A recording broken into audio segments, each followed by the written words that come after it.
বান্দারা তোমার সর্বোচ্চ নামটা ধরে তোমার কাছে কান্নার সুরে যে ডাকটা দিয়েছে রব্বুল আলামিন, তুমি বসে থাকতে পারো না, আশা দিবে আমাদের ডাক তুমি কবুল করো না, আমাদের উত্তর সভা তুমি পূরণ করো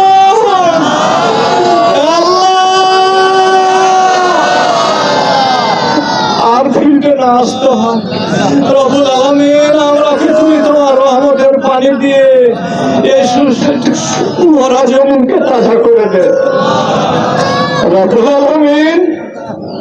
আমরা তোমার নবীর পদ্ধতি অনুযায়ী যে কাজটি করলাম, তোমার নবী এই পদ্ধতিতে তার দোয়া কবুল হয়েছে, যা চেয়েছে পেয়েছে, আমরাকে কেন দিবে না?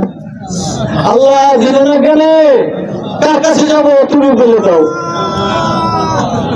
ইয়া মাশারাল জিন্নি ওয়াল ইনস ইন ইসতাতা'তুম আন তানফুযু, তুমি তো বলেছো আল্লাহ আমাকে যদি খোদা স্বীকার না করো চলে যাও আমার রাজ্য থেকে, যেতে পারবে না। আবার তুমি বলেছো কোথাও যাওয়ার জায়গা না আছে, রব্বুল আলামিন একটু পানি দাও। আল্লাহ আমাদেরকে বেইজ্জত করো না। অনেক নাস্তিক আছে যারা বাড়িতে রাস্তাতে জেলে বলে পানি, আল্লাহ এই কথাটা যেন আমাদের কাছ থেকে না থাকে। তবে আমরা নার্ভাস নই, দোয়া আমাদের কবুল হয়েছে ইনশাআল্লাহ বলেন। পানি চাওয়ার জন্য একটু বিধান, এ কথাটা বলি শেষ করে দেব।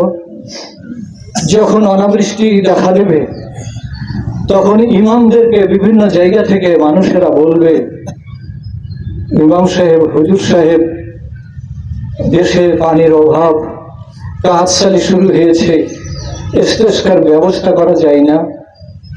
এ কথাটা দলের দল লোকের মুখ থেকে আসতে হবে।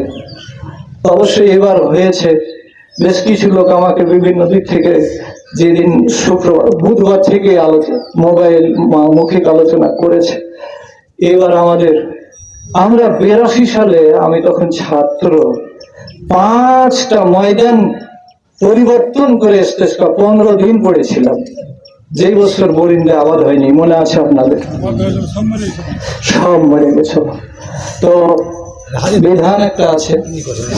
তো আমরা যদি আমাদের আল্লাহ আসতে আবার দেয় তাহলে হয়তো ফিল্ড পরিবর্তন করে, আর আপনাদের আবারও যদি সবারই সম্মতি হয়, আলোচনা চলে, তাহলে এটা দেখা যাবে। তো এটাই শেষ নয়, বাড়ি যেয়ে আমরা সবাই দোয়া করবো, পারবো তো?